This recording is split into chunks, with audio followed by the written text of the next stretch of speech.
So hello friends, welcome back to another brand new video. Friends, మనం ఈరోజు ఈ వీడియోలో నోకియాకి సంబంధించిన ఈ యొక్క కొత్త సిరీస్ అయితే లాంచ్ అయినుంది. అదే మనకు Nokia X20 and Nokia X10 అనమాట. ఈ యొక్క రెండు మొబైల్స్ చూసినట్టయితే అక్కడ మనకు గీక్ బెంచ్లో అయితే స్పాట్ అయిపోయినాయి. సో ఈ యొక్క మొబైల్ చూడడానికి మనకు వచ్చే నెల కాదు, ఇంకా ఏప్రిల్ 8th ఏదైతే ఉందో అప్పుడు దీని యొక్క లాంచింగ్ ఈవెంట్ అయితే ఉంది.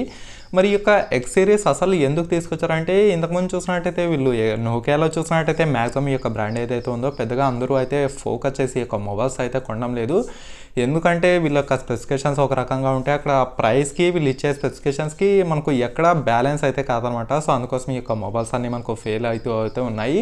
సో వీళ్ళు దానికోసం ఏం చేస్తున్నారంటే టెక్నిక్ ఉపయోగించి ఈ యొక్క నోకియా ఎక్స్ సిరీస్ అని కొత్త సిరీస్తో అయితే తీసుకొని రాబోతున్నారు. సో కొత్త సిరీస్ తీసుకొచ్చినప్పటికీ మరి దీని యొక్క పర్ఫార్మెన్స్ ఏమన్నా చేంజ్ అవుతుందా లేదా అనేది మనం ఈ వీడియోలో అయితే చూడాలి. అండ్ ఇంకా అంతేకాక ఇంకో విషయం ఏమంటే, ఈ యొక్క నోకియా ఎక్స్ సిరీస్ ఏదైతే ఉందో the most affordable 5G chipset ఈ యొక్క ప్రాసెసర్తో అయితే రాబోతుంది అనమాట. మరి యొక్క ప్రాసెసర్ ఏంటి, మరి ఈసారి అట్లీస్ట్ ఈ యొక్క నోకియా ఎక్స్ సిరీస్ వచ్చినా మనం ఈ యొక్క మొబైల్ తీసుకోవచ్చా లేదా, దీని యొక్క జోలికి పోవచ్చా లేదా, ఒకవేళ ఇదే మొబైల్ వస్తే మనకు దేనికి కాంపిటీషన్ ఇస్తుంది ఏం లేదనేది ఈ వీడియోలో అయితే మనం క్లారిటీగా తెలుసుకుందాం. అండ్ ఫ్రెండ్స్, అలాగే మీరు ఎవరైనా నా ఛానల్ని ఫస్ట్ టైం చూసుకున్నట్టయితే డెఫినెట్గా సబ్స్క్రైబ్ అయితే చేసుకోండి. అంతేకాక పక్కనే కనిపిస్తున్న బెల్ ఐకాన్ను యాక్టివేట్ చేసుకోండి.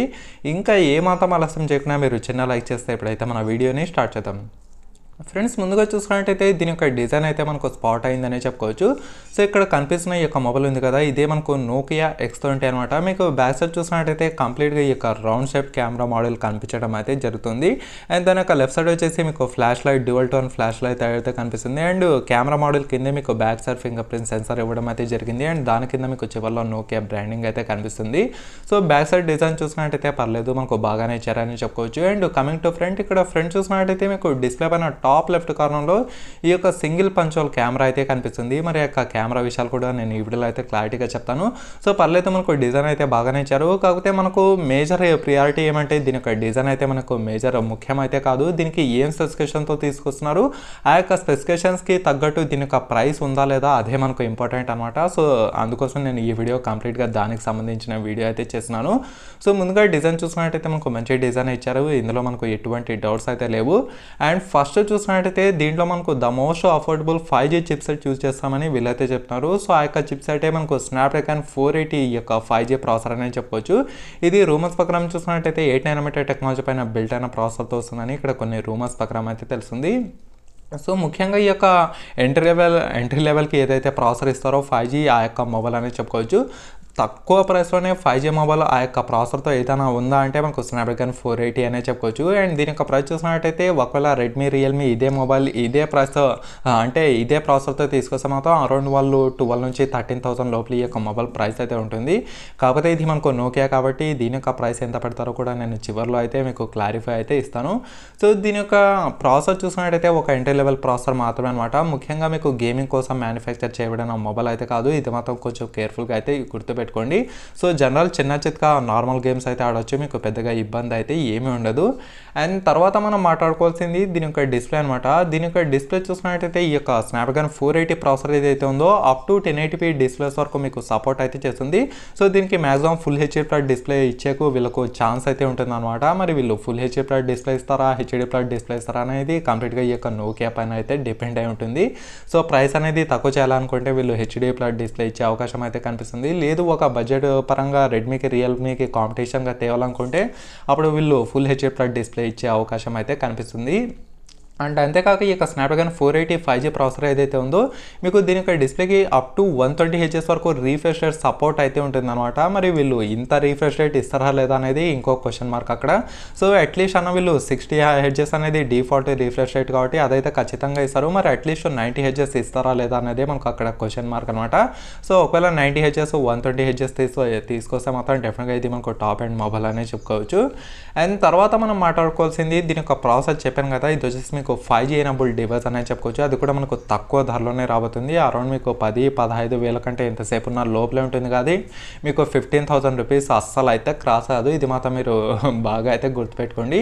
అండ్ తర్వాత మనం మాట్లాడుకోవాల్సింది దీని యొక్క camera. So as of now దీని యొక్క కెమెరా గురించి ఏ చిన్న విషయం అయితే తెలీదు. సో నాకు తెలిసి ఈ యొక్క ఏదైతే నోకియా X20 ఉందో ఇది వచ్చేసి అరౌండ్ మనకు 48 మెగాపిక్సెల్తో వచ్చిన క్వాడ్ కెమెరా సెటప్తో ఉంటుంది. అండ్ ఫ్రంట్ సైడ్ మీకు చూడడానికి అట్లీస్ట్ 16 మెగాపిక్సెల్ సెల్ఫీ కెమెరా ఇచ్చే అవకాశం అయితే కనిపిస్తుంది. కనిపిస్తుంది. సో ఇది లో ఎంట్రీ మొబైల్ కాబట్టి 16 మెగాపిక్సెల్ కూడా ఉండదు, నాకు తెలిసి 8 మెగాపిక్సెల్ ఇలా ఇచ్చే ఛాన్స్ అయితే కనిపిస్తుంది అనమాట. సో దీనికి కెమెరా మాత్రం డెఫినెట్గా 48 మెగాపిక్సెల్ క్వాడ్ కెమెరా సెటప్ అయితే ఉంటుంది. అండ్ ఫ్రంట్ సైడ్ చూసినట్టయితే అట్లీస్ట్ మీకు 8 మెగాపిక్సెల్ సెల్ఫీ కెమెరాతో అయితే రాబోతుంది అనమాట. మరి దీని యొక్క కెమెరా ఎలా ఉంటుంది ఎలా లేదనేది దీని యొక్క సెన్సార్స్ దీని యొక్క అపాచర్స్ పైన డిపెండ్ అయితే ఉంటుంది. హవెవర్ ఆ యొక్క సెన్సార్ ఏది అపాచర్ ఏది యూజ్ చేస్తున్నారు అనేది ఇది ఇప్పటిదాకా మనకు న్యూస్ లేదు కాబట్టి నేను దీని యొక్క కెమెరా గురించి ఎగ్జాక్ట్గా అయితే చెప్పలేను. కాకపోతే ఒకటి మాత్రం చెప్పగలను, ఇది మీకు 48 మెగాపిక్సెల్ క్వాడ్ కెమెరా సెటప్తో అయితే రాబోతుంది. అండ్ తర్వాత మనం దీని యొక్క ర్యామ్ గురించి మాట్లాడుకుందాం. మనకు రూమర్స్ ప్రకారం చూసినట్టయితే దీని యొక్క ర్యామ్ మీకు అప్ టు 6GB వరకు ర్యామ్ ఉంటుంది, అలాగే 128GB ఇంటర్నల్ స్టోరేజ్తో అయితే వస్తుందన్నమాట. సో దీని ద్వారా మనం ఏం తెలుసుకోవచ్చు అంటే అక్కడ మీకు 4GB 64GB ఉండొచ్చు, తర్వాత 6GB 128GB ఈ యొక్క మోడల్ ఏదైతే ఉందో హై ఎండ్ మోడల్ ఉండొచ్చు అని నేనైతే అనుకుంటాను. సో రీసెంట్గా మనకు ఈ యొక్క సామ్సంగ్ గెలాక్సీ M2 వాళ్ళు లాంచ్ చేస్తారు కదా, దాంట్లో కూడా మీకు 4GB 64GB లేకపోతే 6GB 128GB high end model ఏ రకంగా ఉందో ఈ యొక్క Nokia X20లో కూడా అదే రకంగా ఇచ్చే అవకాశం అయితే కనిపిస్తుంది. మరి ట్రిపుల్ కార్డ్ స్లాట్ ఇస్తారా లేకపోతే హైబ్రిడ్ సిమ్ కార్డ్ స్లాట్ ఇస్తారా అనేది మనకు ఇంకా తెలియాల్సి అయితే ఉంది. ఒకవేళ ట్రిపుల్ కార్డ్ స్లాట్ ఇస్తే మీరు సైమల్టేనియస్గా 2 సిమ్ కార్డులు ప్లస్ 1 మెమరీ కార్డ్ అయితే వేసుకోవచ్చు. ఇలాంటి సిచ్యువేషన్లో మీరు 64GB స్టోరేజ్ వేరియంట్ తీసుకున్నప్పుడు మీకు ఇంటర్నల్ స్టోరేజ్ పరంగా కొన్ని ప్రాబ్లమ్స్ అయితే ఉంటాయి కదా, సో దాన్ని ఓవర్కమ్ చేయడానికి డెడికేటెడ్ మెమరీ స్లాట్ ఇస్తే మనకు ఇంటర్నల్ స్టోరేజ్ అనేది పెంచుకునే అవకాశం అయితే కనిపిస్తుంది. అండ్ అంతేకాక ఈ యొక్క స్నాప్డ్రాగన్ 480 ప్రాసెసర్ ఏదైతే ఉందో మీకు అప్ టు UFS 2.2 వరకు ఈ యొక్క ట్రాన్స్ఫర్ స్పీడ్కి అయితే సపోర్ట్ చేస్తుంది. మరి వీళ్ళు ఇంత ఇస్తారని నేనైతే అనుకోవడం లేదు, ఎందుకంటే ఒక entry level 5G smart phone కాబట్టి అరౌండ్ మీకు eMMC 5.1 ఇచ్చే అవకాశం అయితే కనిపిస్తుంది.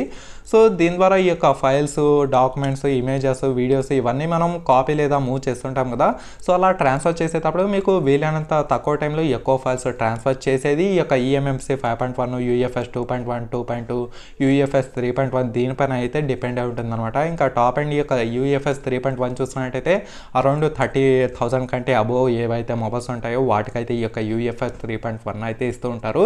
ఇది ఎంట్రీ లెవెల్ కాబట్టి దీంట్లో మనకు మ్యాక్సిమం eMMC 5.1 ఇచ్చే అవకాశం అయితే కనిపిస్తుంది. ఇది అనమాట దీని యొక్క ర్యామ్ గురించి. అండ్ తర్వాత చూసుకున్నట్టయితే దీని యొక్క ఆపరేటింగ్ సిస్టమ్ గురించి మాట్లాడినట్టయితే ఈ యొక్క Nokia X20 ఏదైతే ఉందో మీకు ఖచ్చితంగా Android 11తో అయితే అవుట్ ఆఫ్ బాక్స్ అయితే ఉంటుందని వీలైతే మనకు అఫీషియల్గా కాదు, కొంచెం రూమర్స్ ప్రకారం తెలిసిన విషయం అనమాట. సో ఈ యొక్క అప్కమింగ్ మొబైల్ X20 అలాగే X10 కూడా మీకు డెఫినెట్గా Android 10 అవుట్ ఆఫ్ బాక్స్ అయితే ఉంటుంది. సో ఇదనమాట దీని యొక్క ప్రాసెసర్ అండ్ దీని యొక్క వాయిస్ గురించి. అండ్ ఫైనల్గా దీని యొక్క బ్యాటరీ చూసుకున్నట్టయితే ఇప్పటిదాకా దీని యొక్క బ్యాటరీ ఎంత ఇస్తారు అనేది ఇప్పటిదాకా మనకైతే తెలీదు. సో నాకు తెలిసి అరౌండ్ 3500 నుంచి మీకు అరౌండ్ 4500 వరకు ఈ యొక్క మధ్యలో ఏదైనా దీని యొక్క బ్యాటరీ ఇచ్చే అవకాశం అయితే కనిపిస్తుంది. ఎందుకంటే వీళ్ళు ఎక్కువ బ్యాటరీ ఇస్తే మనకు ప్రైస్ కూడా అక్కడ అమాంతం అయితే పెంచేస్తారనే చెప్పొచ్చు. దీని యొక్క బ్యాటరీ చూసినా మీకు అట్లీస్ట్ 4000 mAh బ్యాటరీ మాత్రం కన్ఫామ్గా అయితే ఉంటుంది.